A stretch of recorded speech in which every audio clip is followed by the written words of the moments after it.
Bismillahirrahmanirrahim. Assalamualaikum warahmatullahi wabarakatuh. Alhamdulillahilladzi hadana lihaza wa ma kunna linahtadiya laula an hadana Allah. Asyhadu an la ilaha illallah wahdahu la syarikalah wa asyhadu anna Muhammadan abduhu wa rasuluh. Allahumma salli wa sallim wa barik ala sayyidina Muhammad wa ala alihi wa sahbihi ajma'in. Amma ba'du. Faqala al-musannifu rahimahullahu ta'ala wa nafa'ana Allahu bihi wa bi'ulumihi fid dharain amin. Telah berkata Imam Al-Allamah Syekh Abdul Qasim Al-Qushayri, semoga Allah Ta'ala merahmatinya dan kita mendapat manfaat serta barakah ilmunya. Menurut satu pendapat, Allah Ta'ala menurunkan wahyu kepada Nabi Allah Daud AS. Berbudi pekertilah dengan budi pekertiku. Sesungguhnya sebahagian dari budi pekertiku itu adalah sangat sabar. Dalam ungkapan yang lain disebutkan, telanlah kesabaran. Bila Allah Subhanahu Wa Taala mematikanmu, maka dia akan mematikanmu dengan mati syahid. Bila Allah Ta'ala menghidupkanmu, maka dia akan menghidupkanmu dengan kemuliaan. Menurut sebagian ulama, sabar kerana Allah adalah kelelahan. Sabar dengan Allah adalah ketetapan. Sabar di hadapan Allah adalah cubaan. Sabar bersama Allah adalah pemenuhan. Dan sabar menghindar dari Allah adalah kehanyutan. Ulama menggambarkan hal ini sebagaimana berikut. Sabar menghindarkan diri darimu, akibatnya tercela. Dan sabar dalam segala hal, akibatnya terpuji. Bagaimana sabar dari orang yang tinggal di sampingku dengan menempati kanan dari yang kiri. Bila orang yang bersenda gurau dengan segala sesuatu, maka saya telah melihat kecintaan yang bersenda gurau dengan orang lain. Menurut sebahagian yang lain, sabar mencari adalah tanda keberhasilan. Sedangkan sabar menerima ujian adalah tanda kebahagiaan. Menurut yang lain, ulama yang lain, yang dimaksudkan menyabarkan diri adalah sabar di atas sabar. Sehingga dapat mencakup sabar di dalam sabar. Dan melemahkan sabar dari sabar. Sebagaimana diungkapkan dalam syair berikut. Orang yang sabarnya sabar akan diminta pertolongan oleh orang yang sangat sabar. Sehingga orang yang cinta menyebutnya dengan sabarnya sabar. Menurut satu cerita, satu saat perjalanan Abu Bakar Ash-Shibli dicegat di tengah jalan Marastani, satu kawasan. Sekelompok orang datang kepadanya. Lalu ditanya oleh Shibli, siapa kalian? Maka jawab mereka, para kekasihmu yang sedang berziarah kepadamu. Kemudian Abu Bakar Ash-Shibli melemparkan batu kepada mereka. Sehingga mereka lari. Dia, Abu Bakar Ash-Shibli mengatakan pada mereka, wahai orang-orang yang pembohong, jika kalian kekasihku, maka tentu engkau akan sabar menerima cubaanku. Dalam sebahagian hadis disebutkan, dengan penjagaan mataku Allah, dengan penjagaan mataku, yakni Allah Ta'ala, orang-orang yang sabar sebenarnya tidak sabar untukku. Allah berfirman, wasbir li hukmi rabbika fa innaka bi'ayunina. Sabarlah engkau wahai Muhammad menerima hukum Tuhanmu, sesungguhnya engkau dalam penjagaan mata kami. Sebagai ulama mengatakan, saya berada di Mekah. Saya melihat orang fakir mengelilingi Baitullah, yakni Kaabah. Dia mengeluarkan ruk'ah, ini satu tulisan dari sakunya. Dia melihat ruk'ah itu lantas pergi. Besok harinya dia mengerjakan sebagaimana kemarin. Beberapa hari saya memerhatikannya. Dia selalu mengerjakan hal itu setiap hari untuk kepentingan dirinya sendiri. Suatu hari dia berkeliling dan melihat ruk'ahnya. Sedikit demi sedikit dia menjauh lantas terjatuh dan meninggal dunia.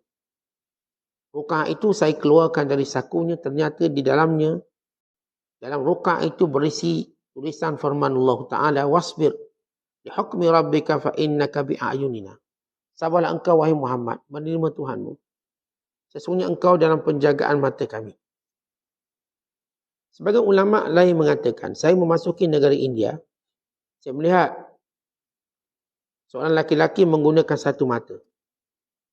Orang-orang memberikan namanya fulan yang sangat sabar. Saya bertanya kepada mereka tentang keadaannya. Lantas dijawab bahawa dia menginjak awal masa remaja. Ketika teman-temannya hendak bermusafir, dia keluar dari tempat tinggalnya. Salah satu dari kedua matanya melelehkan air mata, sedangkan yang lain tidak menangis. Dia mengatakan kepada matanya yang tidak melelehkan air mata, "Kenapa engkau tidak melelehkan air mata atas perpisahan temanku? Saya tentu akan mengharapkanmu untuk melihat dunia." Dia memejamkan matanya selama 2 tahun tanpa pernah melihatnya. Menurut satu pendapat, yang dimaksudkan firman Allah Ta'ala, "Bersabarlah engkau wahai Muhammad dengan sabar yang baik. Fasbir sabran jamila." Surah Al-Ma'arij ayat ke-5. Adalah sabar yang betul agar orang yang ditimpa musibah di tengah-tengah masyarakat tidak dapat diketahui. Umar bin Al-Khattab pernah mengatakan, seandainya sabar dan syukur diibaratkan 2 kenderaan, 2 unta, maka saya tidak akan peduli mana antara keduanya saya harus tunggangi. Dan satu ungkapan Ibnu Syubrumah, apabila mendapatkan cobaan dia mengatakan, sekarang berawan, besok dia akan hilang. Dan hadis disebutkan, Nabi SAW pernah ditanya tentang iman, baginda bersabda, "As-sabru was-samahah," sabar dan toleransi. Sari As-Saqati pernah ditanya tentang sabar. Ketika dia hendak menjawab, kakinya dirayak oleh kala yang menyengatnya berulang-ulang. Dia tetap diam tanpa bergerak. Dia ditanya, "Kenapa kala itu tidak kau jauhkan dari kakimu?" Dia menjawab, "Saya malu pada Allah membicarakan sabar kerana saya belum mampu bersabar." Muslimin dan muslimat dan penonton yang dirahmati Allah sekalian, di antara wahyu Allah Ta'ala kepada Nabi Allah Daud AS, Allah Ta'ala berfirman kepada Daud, "Ya Daud, takhallaq bi akhlaqi, wa min akhlaqi inni anas sabur." Wahai Daud AS, hendaklah kamu mengikuti sifatku. Ikut perangai aku, sifat aku. Di antara sifatku itu ialah as-sabur, aku amat penyabar. Maka Allah Ta'ala memerintahkan kepada nabinya, Daud AS. Dan demikian Allah memerintahkan kepada semua orang beriman. Sebagaimana perintah ini telah dimulakan kepada setiap Nabi dan Rasul-Rasulnya, apatah lagi kekasihnya Nabi Muhammad SAW. Supaya menjadikan sabar sebahagian daripada perkara utama dalam kehidupan. Kalau kita mengatakan makan, minum perkara utama dalam kehidupan. Kalau kita mengatakan duit, harta perkara utama dalam kehidupan. Kalau kita mengatakan pasangan, anak-anak perkara utama dalam kehidupan, yang kita tak mungkin hidup tanpanya atau menjadi sukar tanpanya, maka demikian sabar. Dia mesti menjadi sebahagiannya. Karena itu kita melihat orang-orang yang kuat, orang-orang yang berjaya dididik dengan sabar. Nak jadi askar yang cemerlang, didik dengan sabar. Bawa beban yang berat, kena pikul beg berat 40 kilo. Kasutnya berat. Seluarnya tak boleh tukar. Begitu dalam latihannya. Untuk apa? Jadi tentera yang baik. Anak-anak dimasukkan ke asrama, berpisah dengan mak ayah dia berbulan, mungkin bertahun. Menjadikan orang yang kuat sabarnya. Ini suami yang bekerja, meninggalkan isterinya supaya isterinya kuat sabarnya. Suami juga kuat sabarnya. Itulah kehidupan kita. Dalam kehidupan kita, dalam setiap perjalanan, ada sabar. Karena itu Allah Ta'ala menyuruh Nabi-Nya, bahkan menyuruh kita, supaya berakhlak dengan akhlak Allah, atau bersifat dengan sifat Allah. Yang disebut sebagai sabur. Kita dah sebut perkataan sabur dalam doa Rasulullah SAW ajar kepada kita. Allahumma ja'alni sabura wa ja'alni syakura. Ya Allah, jadikan aku orang yang kuat bersabar. Baik, bila kita sebut kuat bersabar, bukan sekadar sabar datang daripada kekuatan diri kita yang masih ada. Dan sabar juga datang ketika mana kita dah tak ada kekuatan. Dengan kita mohon kepada Allah. Sabar dalam keadaan kita menyerahkan segala ilmu dan kebijaksanaan apa yang berlaku kepada kita, kepada Allah. Maka ini orang yang sabar. Dia melihat apa yang berlaku ini dengan ilmu Allah. Dan dengan kebijaksanaan Allah Ta'ala kepadanya. Maka orang yang sabar, bila dia melihat hal tersebut, dia sentiasa mempunyai harapan sentiasa mempunyai pergantungan. Waktu kita baca kisah Nabi Allah Yaqub alaihissalam. Ini Yaqub alaihissalam. Mula-mula kehilangan anaknya Nabi Yusuf alaihissalam. Kemudian kehilangan anaknya, adik pada Nabi Yusuf pula. Artinya Nabi Yusuf dah diuji, Nabi Yaqub dah diuji tahap yang pertama, kehilangan Yusuf. Kemudian Nabi Allah Yaqub hilang pula anaknya yang kedua. Maka sedihnya bertambah. Lalu apa kata Nabi Yaqub alaihissalam sebagaimana Allah rakamkan dalam surah Yusuf ayat yang ke-83. Katanya, fasabrun jamil. Asallahu an ya'tiyani bihim jami'a. Asallahu an ya'tiyani bihim jami'a. Innahu huwal alimul hakim. Aku akan terus bersabar. Sabrun jamil. Semoga Allah akan mendatangkan ke semua anakku itu. Semua. Bukan sekadar Yusuf. Bukan sekadar adik Yusuf. Bukan semuanya. Asallahu an ya'tiyani bihim jami'a. Allah kumpulkan mereka semua dengan penuh kasih sayang. Satu hari nanti. Innahu, bahawasanya Allah, huwal alim. Allah mengetahui. Al-Hakim, bijaksana. Yaqub alaihissalam dalam sedihnya, bagaimana dia mengindahkan sedihnya dengan cara sabar. Sedih ni tuan-tuan benda yang menjadikan manusia berada pada posisi yang paling buruk. Hilang akalnya, hilang seleranya, hilang nafsunya, hilang segala-galanya bila orang sedih. Nafsu makan pun tak ada. Hatta akalnya pun tak ada. Hatta kadang-kala agamanya juga hilang. Bila dalam keadaan sedih. Lalu bagaimana Nabi Allah Yaqub alaihissalam menjadikan sedih dalam keadaan paling indah. Walau sedih, layanannya pada anak-anaknya tak berubah. Dia tahu ini semua perancangan anak-anak dia. Yang menjadikan Yusuf hilang. Demikian juga adik Yusuf alaihissalam. Tetapi Nabi Allah Yaqub tidak pernah memarahi anaknya. Atau bergaul dengan anaknya dengan cara yang buruk. Kerana dia memilih sabar. Contoh kita, kalau dah suspicious seorang, dah benci seorang, kita mula pergaulan kita jadi buruk.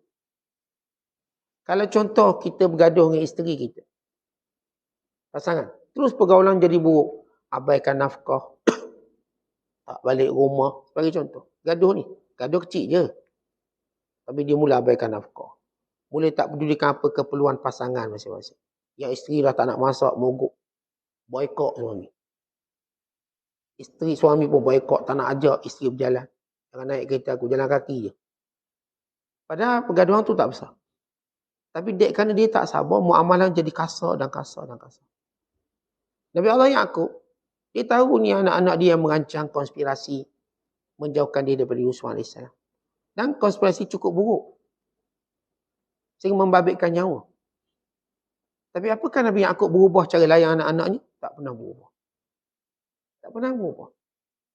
Anak-anak tetap sayang dia. Sebab itu tuan-tuan sekalian, anak-anak ini dan yang lain-lain, jangan sampai kita muamalah dengan dia dengan cara yang salah atau tanpa sabar, sehingga mereka bercita-cita biar kita mati. Kadang-kadang dia tak puas hati dengan isteri kita, anak-anak kita, kita mula cara kasar. Sehingga mereka ini berfikir, baik mati suami aku. Baik mati ayah aku ni. Atau bagi suami pula, bini aku ni bila nak mati? Tak mati-mati, baik dia mati. Sehingga bila kita sampai peringkat hal itu, maka itu amat bahaya. Artinya kita tak mampu sabar dalam pergaulan. Sebab itu Allah bawa kisah Yaqub supaya tengok. Macam mana Yaqub tetap sabar dengan anak-anak dia. Dengan begitu perangai dia, Yaqub tetap berikan kasih sayang sebagaimana layak bagi seorang anak. Layak. Sebab itu kata ulama, kalau kita sebut contoh anak lah. Dalam makna sabar. Kata seorang ulama dalam menasihati seorang khalifah. Dia kata, wahai Amirul Mukminin, anak-anak kita ialah buah hati kita. Dan tulang belakang kita. Kita adalah tanahnya, buminya, yang daripadanya dia tumbuh. Yang anak-anak kita ni macam pokok berbuah. Duduk atas bumi. Bumi tu kita lah. Hasil benih kita. Dan kita adalah langit yang memayunginya. Kita dengan anak-anak kita. Kita adalah bumi mereka. Dan kita adalah langit yang memayungi mereka. Maka, jadikan sebaik-baik bumi dan sebaik-baik langit yang memayungi. Contoh kalau kita gersang, pokok tu akan mati. Kalau kita langit, kedekut untuk menurunkan hujan, pokok tu akan mati. Ini buah hati kita. Ini yang mengindahkan hidup kita. Maksudnya, bila kita ada masalah pergaulan, baik pasangan kita, isteri atau suami, atau anak-anak, maka sabar. Jangan sampai peringkat hilang sabar sehingga buruk pergaulan kita, sehingga mereka mencita-citakan kematian kita. Bila ayah aku nak mati? Anak ni. Dia bukan doa biar kita panjang umur, biar mati. Sehingga si isteri kata, bila suami aku nak mati? Rabuk orang tu ni, baik mati awal. Sehingga suami kita berkata, bila bini aku nak mati? Hidup pun tak masak juga, baik mati. Maka ini kerana tidak adanya sabrun jami'. Bila kita dah sebut kata-kata Yaqub, Allah Ta'ala rakamkan dalam Quran. Fasabrun jami' asallah an ya'tiyani bihim jami'an. Innahu huwal alim al-hakim. Innahu huwal alimul hakim. Maka aku tetap sabar baik, layan macam biasa kamu-kamu semua ni. Moga Allah akan kumpulkan semua kamu dengan cara baik satu hari nanti. Allah kumpulkan. Dan Allah tu maha mengetahui lagi, maha bijaksana. Dan dalam setiap perkara, ilmu Allah bukan ilmu kita. Kita duk fikir kalau macam ni jadi macam ni. Itu ilmu kita. Ilmu Allah yang mendahului. Dan ilmu Allah ini tuan-tuan, bukan dibina pada asas menzalimi hamba. Tapi atas kebijaksanaan Allah. Waktu Allah jadikan kita kalau kerja tiba-tiba terbuang kerja. Ilmu kita kena buang kerja. Apakah Allah dah tak pandang saya? Apakah Allah dah tak nak bagi rezeki pada saya? Bukan. Itu ilmu kita. Ilmu orang kecewa. Tapi di sebalik ilmu itu ada ilmu Allah yang Allah nak beri lebih baik. Dan kebijaksanaan Allah. Kerana bila Allah sebut begini, ada beberapa ayat yang menjadikan manusia yang bijaksana tak pernah putus asa. Daripada semua benda, termasuk untuk berakhlak mulia. Bila Allah menyatakan, وَمَا اللَّهُ يُرِيدُ ظُلْمًا لِلْعَالَمِينَ. Allah tidak pernah melakukan kezaliman pada hamba-Nya. Contoh kita dengar ada seorang raja, ada seorang pemerintah. Asas pemerintahannya dia tak zalim sesiapa pun. Bukankah kita akan rasa aman? Kita tahu dia tak zalim. Kalau berlaku apa sebab salah kita lah. Salah kita. Artinya Allah beritahu pada hamba-hambanya, aku tak pernah zalim pada hamba-Ku. Tak pernah. Kalau seorang tu tiba-tiba rezekinya sikit hari ni, anaknya mati hari ni, orang yang dikasihinya hilang hari ni, bukan bermakna Allah menzaliminya. Allah kata Allah tak pernah zalim. Ilmu Allah mengatasi bacaan kita. Kita nak baca, dah tak ada anak, siapa nak jaga sehari tua? Itu bacaan kita. Anak ni lah saya harap jaga sehari tua. Anak ni lah saya harap nanti bagi duit ke saya. Sebab saya dah nak pencen, dah tua. Tetapi ilmu Allah mengatasi bacaan ilmu kita. Kerana Allah mengetahui kita tak perlu dijaga oleh siapa-siapa pun. Kita akan terus hidup. Sehingga sampai waktu Allah ambil nyawa kita. Kan kita semua kita ni secara umum berfikiran, anak-anak akan jaga kita hari tua. Tetapi benarkah fikiran itu, anak-anak jaga kita hari tua? Yang tuan-tuan lihat dalam situasi hidup hari ni, bila anak-anak kita besar dah ke mana dah pergi dia? Nak jaga kita macam mana? Yang seorang duduk asrama, bila dah besar. Yang seorang masuk universiti, berbulan tak balik-balik. Yang seorang dah bekerja, asyik meeting tak habis-habis. Yang seorang pula dah dibawa orang jadi bini. Tengok masa beranak je, dah tak ada dah kita. Betul kan anak-anak jaga kita? Yang kita fikir ni, saat saya ni, anak-anak harap tua nanti dijaga kita, dia bagi duit kat kita. Dan sekarang anak kita besar, telefon lagi, mak, pinjam 1,000, minta lagi kita. Duk fikir anak bagi ke kita, kita pula kena bagi ke anak. Tak cukup ni nak isi duit minyak, sambung rotek. Tak tahu mana anak-anak masih minta duit mak ayah. Nak beritahu, cara kita fikir tu salah. Sebab tu kita tengok anak-anak, just sebagai amanah Allah pada kita untuk kita jaga dia. Sampai masa biarkan dia pergi. Jadilah seperti seekor burung yang menyiapkan sarang ketika hendak bertelur dan beri makan ketika anaknya tidak terdaya, dan bila anaknya sudah terbang, dia dah ada kehidupan. Tak ada burung ajak anak-anak balik ke sarang ni. Kau dah besar lah. Dia lah. Faham, mereka faham. Untuk kehidupan ni kita kena faham. Masa anak perempuan kita pun orang ambil, dan dia bertanggungjawab dengan suami dia. Dia ada satu hukum baru untuk dia. Sama-sama anak-anak kita jadi suami orang, dia bertanggungjawab dengan keluarga baru dia, menafkahi dan sebagainya. Dan kita dah tak boleh kacau ni. Kita fokus pada kehidupan kita mencari redha Allah. Itu kita boleh bersabar. Boleh bersabar. Bila kita, tuan-tuan, yang menjadikan kita tak sabar, bila kita mula lari daripada fokus matlamat kehidupan kita. Kita ni hamba Allah, duduk kat sini untuk beribadat padanya, mencari redha dan keampunannya, dan untuk masuk syurga. Fokus kehidupan tu. Apa yang berlaku, itu semua untuk mempercepatkan, memperbanyakkan simpanan kita untuk ke syurga. Kerana itu kita boleh sabar dengan sabar yang baik. Jadi para ulama menyatakan, sabar yang baik tidak akan mengubah cara muamalah kita. Jangan berubah muamalah, itu tanda orang sabar.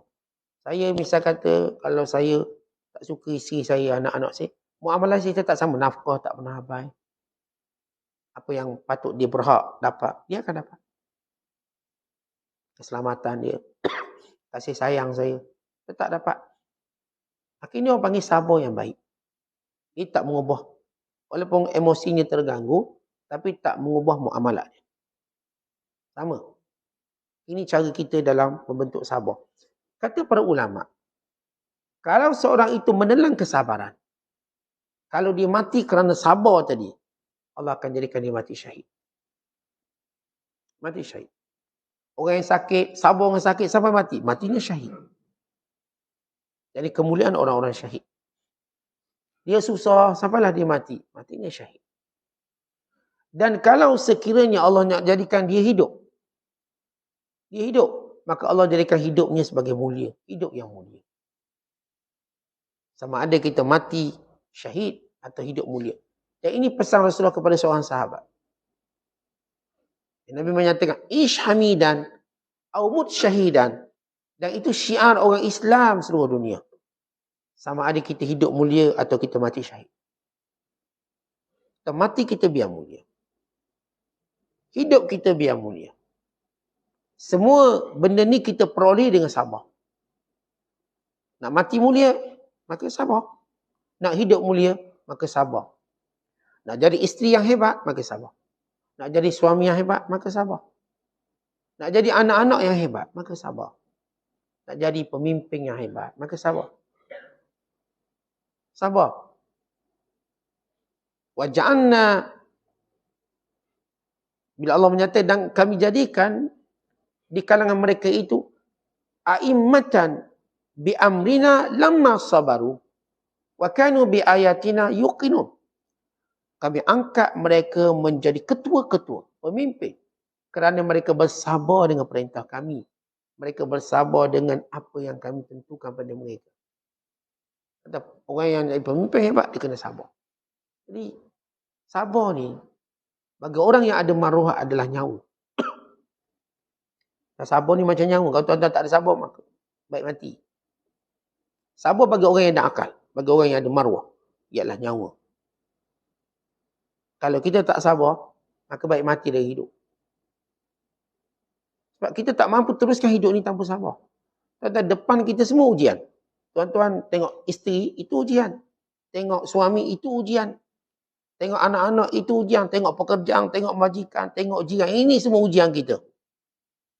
Yang kita tidak mampu untuk bergaul dengan mereka tanpa sabar. Maka sabar bagi orang yang akal adalah nyawa. Orang yang tak ada sabar, dia seperti orang dah mati. Dah tak ada apa nilai dan gunanya. Menunggu masa untuk dikebumikan. Bagaimana kita ada nyawa, kita tak akan dikebumikan. Walau terlentang atas katil, orang tak akan kebumikan kita. Kerana kita masih hidup walau dengan bantuan oksigen. Itu nilai sabar. Ialah nyawa. Jadi kalau nak hidup di dunia, maka pilih sabar. Kalau tuan-tuan pilih tidak mahu sabar, berarti tuan dah tak ada roh. Kita menunggu masa untuk dikebumikan. Untuk lenyap dalam kehidupan manusia. Hanya orang sabar yang hidup. Maka bersabar dalam ujian-ujian Allah. Kerana semuanya itu adalah alat untuk mencari pahala. Ataupun sebab untuk dapat kebaikan. Setengah ulama menyatakan, dia ada sabar dalam tahap-tahap dia. Dia panggil as-sabru lillah, sabar kerana Allah. Maka penat sikit kita, penat. Maksudnya ada usaha mujahadah kena buat. Rasa usah tension ni, tertekan. Ialah sebab awak ni sabar lillah. Awak sedang bermujahadah. Memang bila kita bermujahadah lelah. Tetap penat kita. Dan kadang kita tak ada mood nak solat Jumaat kita pergi. Rasa tak penat? Penat. Kita tak ada mood nak dengar kuliah. Kita paksa diri kita. Rasa penat. Kita tak ada mood ni jadi suami. Tak ada mood jadi suami. Tapi kena jadi suami juga. Cari nafkah. Penat. Kita tak ada mood jadi ayah ni. Tapi sabar, kita tahu kita ayah. Cari duit untuk anak-anak. Kita hidup tanpa, kita katakan bila kita buat sesuatu dengan mujahadah, kita tak akan rasa seronoknya sekarang. Tak akan rasa. Tuan-tuan kerja tanam pokok. Bukan tanam terbubuh tak seronok. Berpeluh. Kau tanam terbubuh seronok. Tanam kena baja 5 tahun. Tapi bila dia dapat hasil seronok. Kita duk bela kambing, lembu. Bukan sedap. Nak boleh tunggu dia besar. Dengan penyakit datang. Kena orang curi. Macam-macam. Sampai kita nampak hasilnya, kita seronok. Kita mengairkan tunggu 4 jam, 5 jam. Jadi hitam. Hitam badan ni. Tapi bila dapat seronok. Kalau dapat anak gelama kecil. Tapi dia seronok. Untuk kita rasa menaruh harapan untuk yang berikutnya.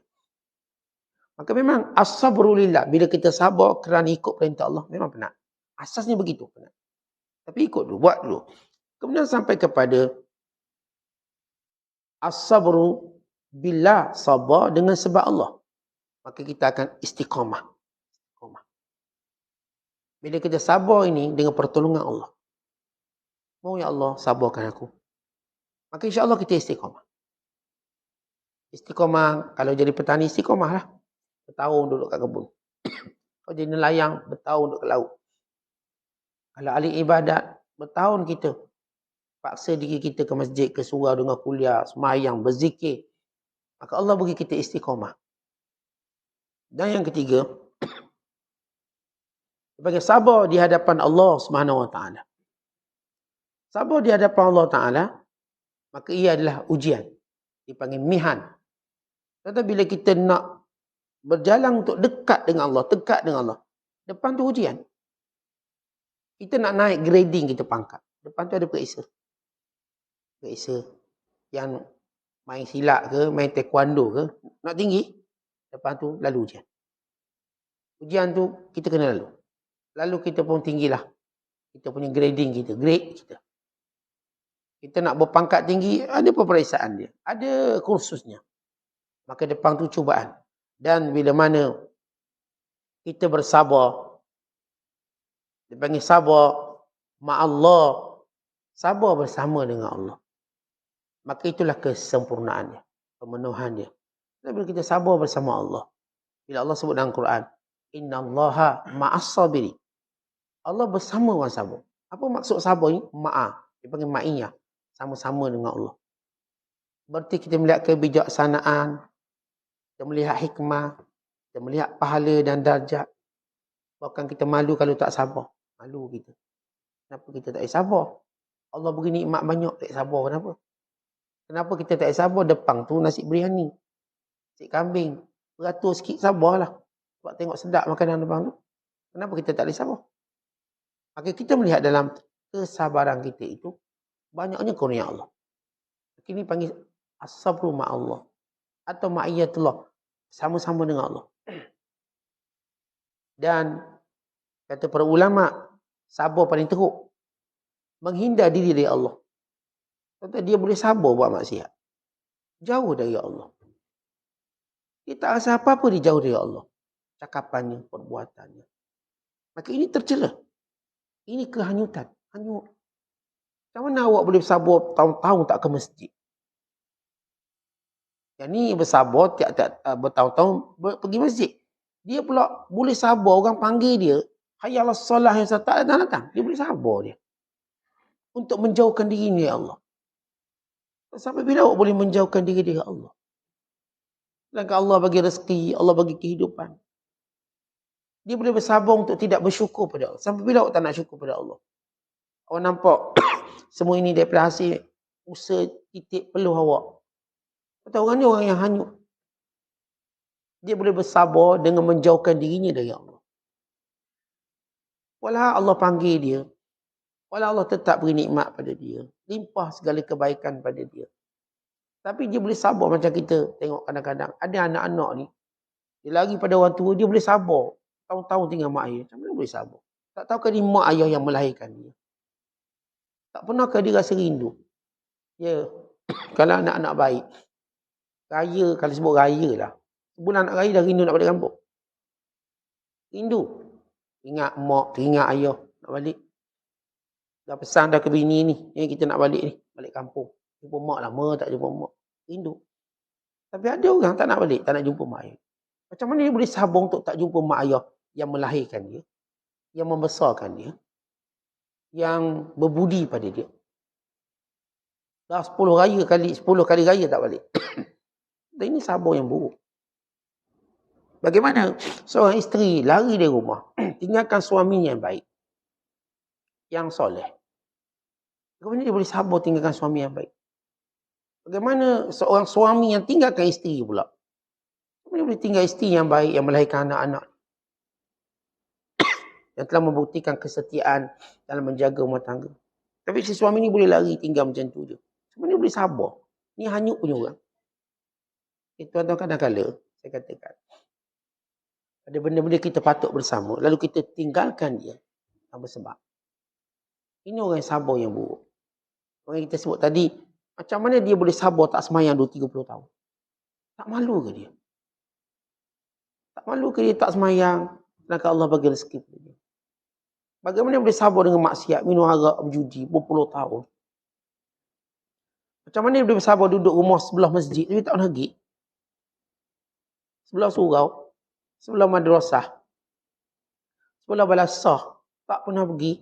Macam mana boleh sabar kuliah tu, sampai ke rumah dia, bilik dia, dia tetap bersabar tak nak dengar. Ni ada seorang sahabat saya, bila kuliah dia buka mic kuat sikit. Sebab apa? Sebab ada orang anak datang, tak apa, biar suara kita pergi rumah dia. Akhirnya apa yang dia buat? Tutup tingkap pula, tak nak dengar. Macam mana dia boleh bersabar duduk sebelah masjid rumah Allah?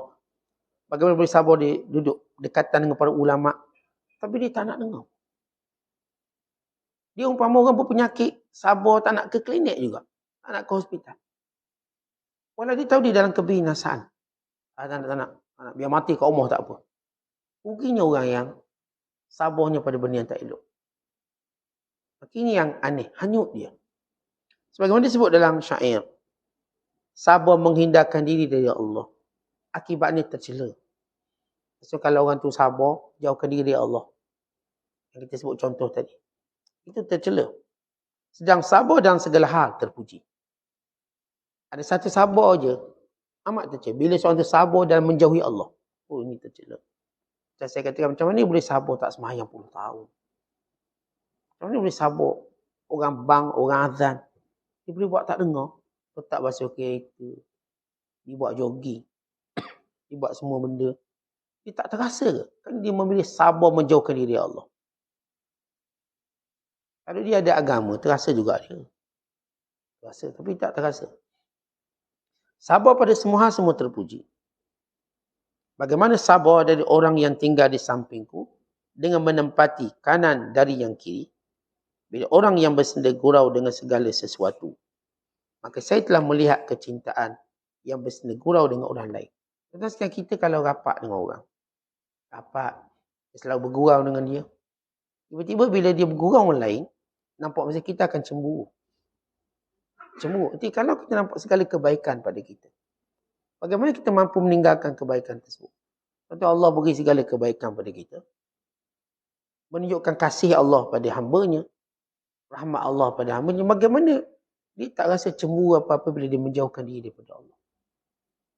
Maka ini persoalan yang dia kena tanya dirinya. Apakah sudah mati hatinya ataupun hatinya berpenyakit? Sebagai ulama menyatakan, bila seorang itu sabar dalam mencari, itu tanda dia nak dapat.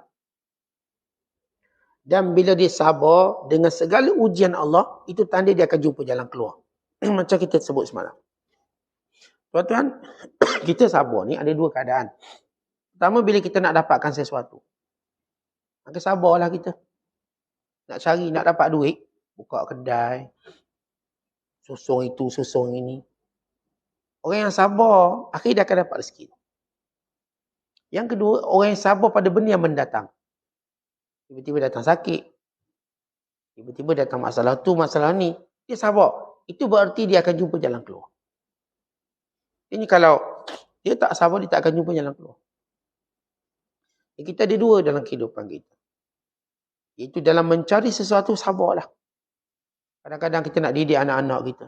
Ya dia baik. Ya dia soleh, solehah. Maka kena sabar. Kelak kita akan nampak, dia akan betul-betul dapat macam kita nak. Soleh dan solehah. Berjaya. Maka ini, bila mana kita bersabar dalam usaha kita memperolehinya. Dan bila mana kita pula diuji misalnya. Pilihlah sabar. Kan itu tanda kita akan jumpa jalan keluar. Kalau seorang pilih tidak sabar, apa jadi? Dia akan pilih jalan kematian. Akhirnya dia pun nak bunuh diri. Yang nak bunuh diri ni sebab apa? Sebab tak nampak jalan keluar. Sedangkan, apa pun masalah kita, mesti ada jalan keluar. Mesti. Bukan kata mungkin ada jalan keluar. Bukan mungkin, mesti ada jalan keluar. Tapi jalan keluar tidak dapat dilihat oleh orang yang matanya buta. Kerana yang celak dalam menghadapi ujian itu ialah orang yang sabar. Kita buka je mata, tak akan nampak. Jadi kalau kita tengok bila kita ada masalah, mata kita tertutup. Yang ni mata hati. Macam mana nak buat? Macam mana nak buat? Macam mana nak buat? Kita perlukan orang lain beritahu kita, awak buat macam ni.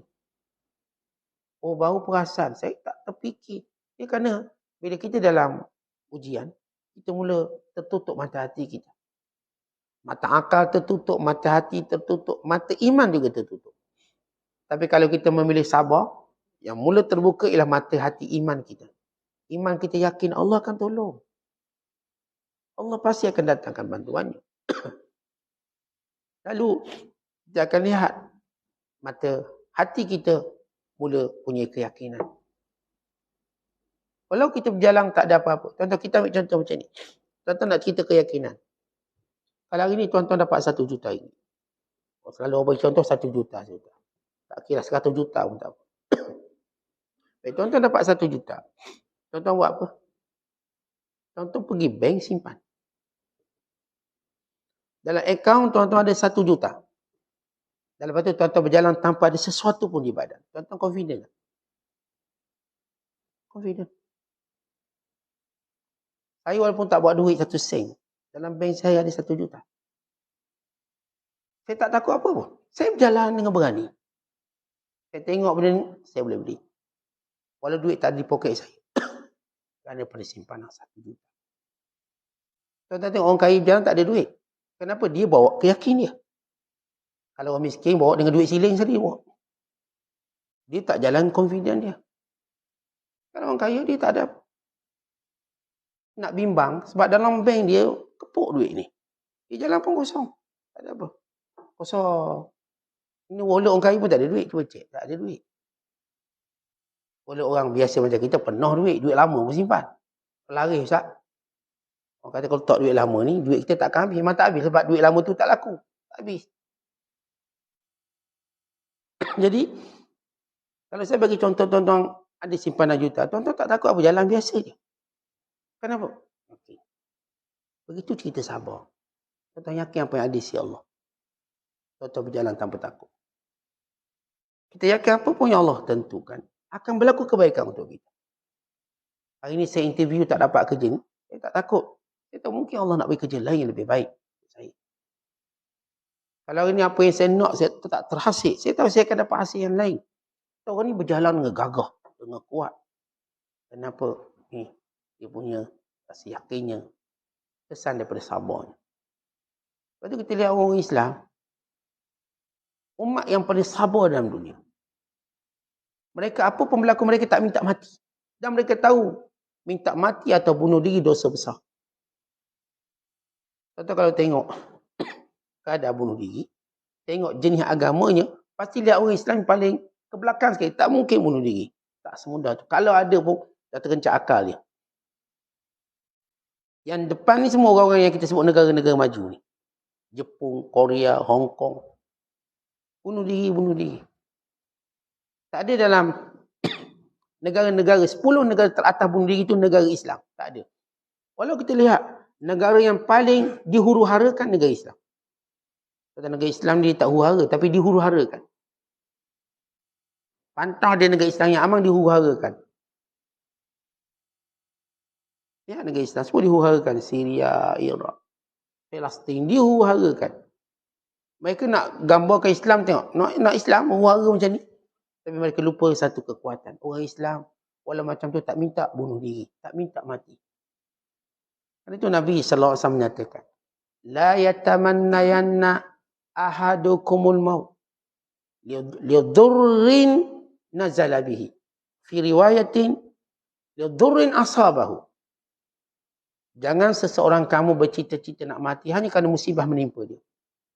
Tapi kata Nabi SAW, fa in kana labudda fa'ilan, kalau dia rasa dia perlu mati juga, fal yaqul, maka dia kata macam ni, Allahumma ahyini ma kanatil hayatu khairan li wa tawaffani idza kanatil wafatu khairan li. Ya Allah, hidupkan aku kalau hidup itu baik untukku, dan matikan aku kalau mati itu baik untukku. Yang tu dia kita boleh doa. Kita tak kata, ya Allah matikan aku, susah hidup ni, hutang pun banyak. Ada bini-bini pun lari, ya Allah matikan aku. Ada laki-laki pun cabut. Kata kita tak dibenarkan bercita-cita nak mati sementara bunuh diri lagi tak boleh.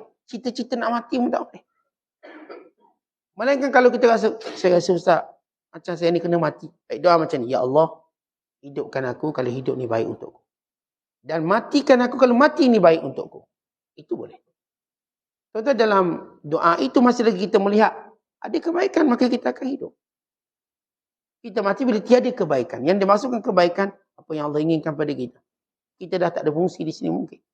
Itu yang berlaku pada Silah, berlaku kepada Sabi Al-Bunani. Allah panjangkan umur dia sampai 80 lebih. Maka dia ni tuan-tuan, Sabi Al-Bunani ni, dia puasa siang hari, malam qiyamul lail. Bila dah umur tua, usuh dia dah lemah, dia tak boleh puasa. Dan malam pun dia tak mampu nak bangun dengan umur 80-an. Maka dia doa, ya Allah, hamba-Mu ini tidak lagi boleh melakukan apa yang dia ingin lakukan, kebaikan. Kalau sekiranya mati itu lebih baik bagiku, engkau matikan aku. Sebab hidup ni untuk buat ibadat, tapi tak boleh buat ni. Tak boleh buat dah ibadat. Kalau mati itu baik, maka Allah wafatkan. Doanya bukan dia kata, ya Allah aku nak mati dengan maksud putus asa. Bukan. Dia melihat dia tiada fungsi. Sebab itu doa orang beriman, ya Allah kalau hidup itu baik, ahyini maka natil hayatu khairan li. Hidupkan aku kalau hidup itu baik untukku. Wa tawaffani idza kanatil wafatu khairan li. Ya Allah matikan aku kalau mati itu baik untuk aku. Tuan-tuan nak doa macam tu boleh. Kalau doa ya Allah matikan aku tak boleh. Kalau doa ya Allah hidupkan aku kalau hidup itu baik untukku. Matikan aku kalau mati itu baik. Maka doakan. Kadang-kadang saya katakan bila kita berada dalam musibah yang kita rasa berat. Walaupun hakikat musibah itu tidak berat, kita rasa berat. Sebab tu tuan-tuan tengok musibah tu dia subjektif pada orang. Ada orang bila dia tak ada duit, dia tak rasa besar masalah. Ada orang besar. Ada orang bila anak lari dari rumah, besar ada orang tak rasa besar, tak apa. Sebab dia lari, jimat beras dia. Okey. Dia tak besar. Yang ni nampak besar. Allah, anak lari. Saya rasa nak mati anak saya lari. Tuan-tuan, masalah ni hakikat dia tak besar. Tapi bagaimana kita memandangnya. Sebab tu pandangan kita beza-beza. Ada orang tak dapat kerja, relax. Dia kata menganggur sedap. Akhirnya pilih menganggur. Ada orang Tak dapat kerja, dia rasa macam gelap dunia. Habis saya nak makan macam mana? Dia fikir. Tentang yang menjadikan besar kecil cara kita berfikir, cara kita melihat hakikat Allah tidak pernah jadikan musibah itu besar. Tak ada, musibah itu tidak besar. Musibah kalau hal-hal duniawi tak besar. Kenapa? Kerana Allah janji lebih baik, lebih baik. Musibah paling besar, musibah pada agama. Lepas tu doa yang Nabi ajar. Wala taj'al musibatana fi dinina. Ya Allah, jangan kau jadikan musibah pada agama. Tuan-tuan, kalau agama kita selamat, musibah mana pun datang, tuan-tuan jangan bimbang apa-apa. Agama selamat. Tapi kalau kita ni tak kena musibah yang biasa berlaku, tapi agama tak selamat, sebenarnya itulah musibah paling besar. Kerana tidak ada gantian yang lebih baik bagi agama. Dunia kita hilang, Allah janji ganti lebih baik. Tapi bila hilang agama, Allah tak ganti, tak janji ganti yang lebih baik. Kerana sebaik-baik agama Islam. Kalau dunia hilang, saya katakan, ramai mana orang yang menganggap sesuatu itu bagus untuknya. Tapi bila dia tak ada, dia pun okey. Dia pun okey, dia pun tenang. Jadi, secara umum tuan-tuan, musibah tidaklah besar. Tapi cara kita melihatnya besar. Kadang-kadang sebab kita compare diri kita dengan orang, lalu kita nampak besar. Ustaz, dia ada anak, saya tak ada. Jadilah besar. Ustaz, dia kereta baru, saya kereta buruk. Jadilah besar. Sebab tuan-tuan compare. Hidup ni yang compare dengan orang lain. Orang lain ada ujian dia. Dia kereta besar, dia pun pening kepala bayar besar. Tuan-tuan kereta kecil, tuan-tuan tak payah fikir bayar apa-apa. Kalau rosak buang je dalam tong sampah. Tak bimbang. No maintenance. Ni kita tak rasa apa-apa. Itu kunci pun tinggal dalam kereta dia. Wakar kuat Ustaz, bukan wakar kuat, kereta buruk. Jadi kita tak ada masalah. Orang pun tak nak curi rem kereta kita. Jadi kalau kita lihat, antara kesilapan kita, ia selalu berlaku pada kita. Kita selalu compare kita dengan orang lain. Tak, rumah dia baru, rumah dia ada perabot. Bini kita pun termenung kat dapur. Kenapa? Jiran sebelah dah tukar langsir. Tu je masalah saya. Masalah besar awak ni. Boleh termenung macam tu. Macam mati anak. Ingat mati anak. Kan, langsir kita ni bang, 2 tahun dah tak tukar ni. Susah hati dia. Kalau dia tengok orang rumah yang tak ada langsir, rumah pun tak ada. Pasti dia tak rasa bahawa dia ditipu musibah. Hidup tengok selalu jiran sebelah. Kejap kereta baru, kejap kursi baru. Tension. Tahu-tahu dia masih buat gila. Sebab dia selalu nak compare dia dengan orang lain. Dia orang lain. Bang, abang tengok tak suami orang? Tengok dia compare. Awak tengok tak bini orang tu? Duk compare, kita tak bahagia. Dan kata orang inilah yang melihat masalah tu besar. Antara salah laku yang pertama kita buat dalam mendepani ujian Allah, lalu kita compare dengan orang. Dan kita ingat, setiap orang ada kubur masing-masing. Setiap orang ada ujian masing-masing. Maka mungkin Allah uji dengan anak ramai. Maka dia akan suka dengan anak-anak ramai. Kita, Allah uji anak sikit. Allah uji dia dengan anak lelaki yang ramai. Kita, anak perempuan ramai. Jangan sedih Allah Ustaz, saya semua anak perempuan. Doa Ustaz biar dapat lelaki seorang. Semua ni, 7 orang semua anak. Dia katakan anak perempuan berlaku. Bimbang gitu. Mana anak lelaki ni? Yang nak jaga, nak warisi legasi ayah dia. Dia dah bimbang dah. 7 anak perempuan Ustaz. Dah guna macam-macam cara ni. Biar dapat anak lelaki. Tak dapat. Yang ni pula bimbang 7 anak lelaki. Tak dapat anak perempuan. Duk bimbang-bimbang macam tu kita ni. Sebab compare dengan orang lain. Kita tak ada benda yang kita perlu bimbang. Sebab saya katakan, hakikat kebimbangan kita pada sesuatu tak pernah berlaku macam tu. Mereka datang dengan lebih rendah pada tu. Rendah pada tu. Kita tetap, saya katakan selagi mana kita hidup, kita tetap Allah beri kita kebahagiaan kita. Kita ada cara kebahagiaan tersendiri. Umpama kalau tuan-tuan tengok dalam bab kenyang. Setiap orang dikenyang dengan cara sendiri. Ada orang kenyang makan ni, ada orang kenyang makan tu. Tapi hakikat kenyang sama. Ada orang kenyang sebab tak makan apa-apa. Kenyang dia. Mungkin kenyang. Yang ni kenyang sebab makan benda ni je. Oleh sebab itu bila kita compare, kita akan rasa ujian tu besar. Jangan compare ujian kita dengan orang lain. Kita ada cara yang Allah tentukan pada kita. Lihat nikmat itu dengan pandangan yang kecil. Nikmat itu kecil. Sebab itu Allah sebut, Rasulullah SAW menyatakan, di antara bila seorang itu yakin pada Allah. Wa minal yaqin ma tuhawwinu bihi alaina masaibad dunia. Ya Allah, berilah kami keyakinan yang menjadikan kami nampak musibah dunia itu kecil. Kecil dunia. Dan orang-orang yang hebat, dia tak pernah nampak masalah tu besar. Lepas tu dia hebat, dia boleh selesai. Antara syarat untuk selesai dulu masalah, lihat masalah tu kecil. Tapi kalau tuan-tuan dah tengok awal masalah tu macam besar, memang tak boleh selesai. Selesai. Kalau orang kata ni, kecil je ni, okey, boleh. Kita pun kadang-kadang, tuan-tuan kita sakit teruk. Pergi ke hospital, kita rasa macam teruk ni, mungkin kanser, mungkin itu. Betul, ni salah tidur ni. Tidur kat mana? Last kali tidur kat mana? Ni salah tidur. Oh, tidur kat kuliah punya. Bengkok leher. Sebab tu lah, betul kan, kadang-kadang jangan tidur dalam kuliah tu. Oh, itu je sebab je ingat ke kena kanser ke apa? Kanser leher ke apa? Salah tidur. Akhirnya kita bila jumpa orang berilmu, masalah kita kecil. Kita duk termenung lama duk ingat kanser leher. Rupanya silap tidur je. Jumpa orang pakar. Itu cerita masalah kita. Sebab itu tuan-tuan jangan pernah melihat masalah itu besar. Maka bina kesabaran sebagai benteng kita. Kerana bila besar benteng kesabaran. Kuat kesabaran. Makin besar sabar kita, makin kecil masalah depan kita. Tapi makin kita hilang sabar, makin besar masalah depan kita.